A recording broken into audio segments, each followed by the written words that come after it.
This is part of the Taekwondo that's taught, but it's not something that you can just master in one day, 1 week, 1 month, 1 year. You have to put the effort in, and slowly but steadily you will understand it better and better. And when you actually do your practice in mind with the theory of power, you will get really, really good and you will see the results. So the theory of power has 7 elements. The first is reaction force. Second one is concentration. Third one is equilibrium. Fourth is breath control. Fifth is mass. Sixth is speed. And the 7th is the sine wave movement. The 4th is breath control. So controlled breathing not only affects one's stamina, but it can also condition the body to receive a blow and augment and the power of the blow directed against an opponent. The breathing is in the state of exhaling at a critical moment, so doing like a breathing. So when you exhale at the right moment and you have a blow landing against the pressure point in the body, this can prevent the loss of consciousness and the pain, to be fair. So if you get a punch in the stomach and you don't have the good breathing, so the stomach is just the way it is, it's just natural, it would really hurt.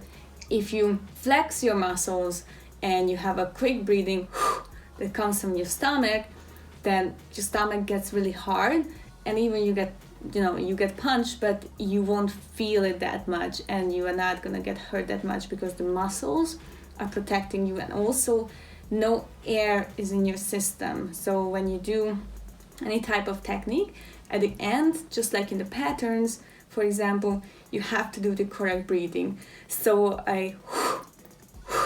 like this. Everybody does it differently. We can practice it together, but basically a sharp exhaling of the breath at the moment of the impact, and you have to stop the breathing during the execution of a movement.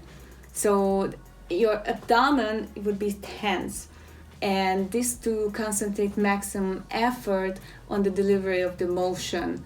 So while a slow inhaling, if you do this, helps the preparation for the next movement, a very sharp exhaling helps with the punch. If you punch somebody and you do a punch, or if you get punched and you do a quick breathing out and quick exhaling out, then it's gonna be much better than if you just do a something like that, so like a slow exhaling.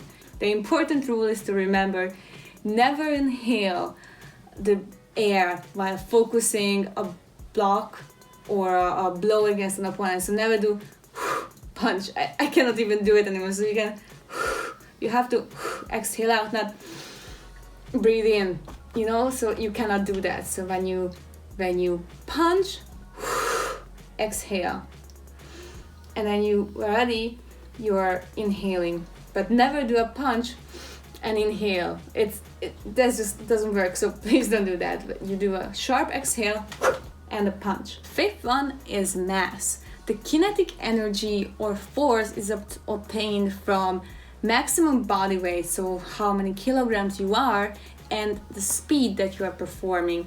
And it is all important that the body weight can be increased during the execution of an attack, for example. The maximum body weight is applied with the motion of the turning of the hip.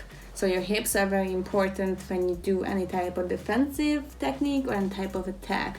The large abdominal muscles that you have are twisted to provide additional body momentum. When your hip rotates in the same direction that of the attacking or the blocking tool. So for example, when you do a punch, you go with the punch. When you do a block, you move with it. Your whole torso, your whole body, your hips, your abdomen, everything moves together. Another way of increasing the body weight is the utilization of springing action of the knee joint. This is achieved by slightly raising the hip at the beginning of the motion and lowering the hip at the moment of impact to drop the body weight into the motion. So it's very interesting that the small human body cannot fail to impress you. I mean, even though, you know, for example, an animal is much stronger and faster and just overall many ways better than humans, we manage to use our brain power to overcome that we cannot see as well or cannot hear as well, not as fast or not as strong as other animals. But we can still learn how to use our body mass in a way that it would be effective and useful. The sixth one is speed. Speed is the most essential factor of force or power. Scientifically, force equals mass multiplied by acceleration.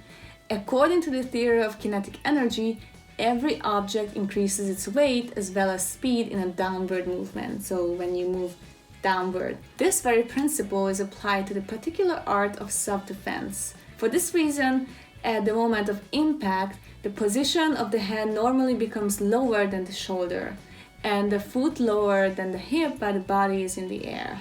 Reaction force, breath, control, equilibrium, concentration, and relaxation of the muscles cannot be ignored.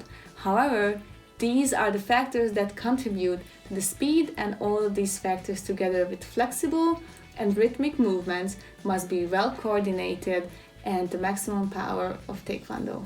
The seventh is Sine Wave. The Sine Wave movement is unique to ITF Taekwondo. Its purpose is to maximize the power of each technique and by maximizing the body mass and the kinetic energy. Sine Wave permits greater control over the body movements, enabling smoother changes in direction and transition from one movement to another. There are 3 stages to the Sine Wave motion.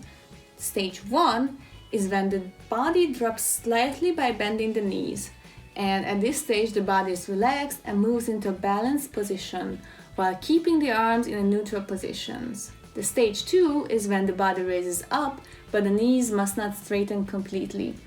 The arms can extend to prepare for a technique, but must not extend fully. This stretches the muscles that will be used to execute the technique.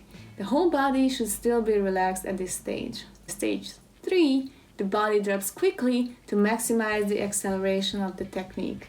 This dropping motion helps the muscles in other parts of the body to remain relaxed, while the muscles used for accelerating the arms work more freely and effectively.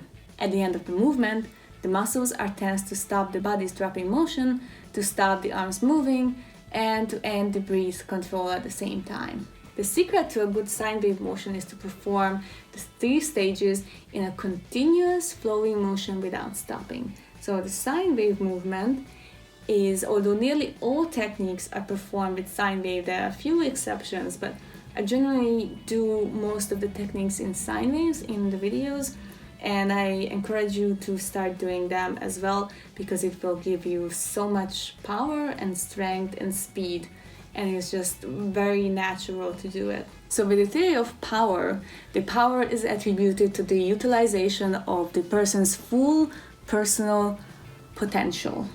This meaning that an average person only uses 10, 20, maybe 30% of his or her potential. It doesn't matter who you are, anyone, regardless of size, age, sex, or anything else, basically, you can condition yourself to use 100% of your potential. Thank you very much for watching. Please leave me comments below about the theory of power. If you have any questions, just let me know, and see you in the next video.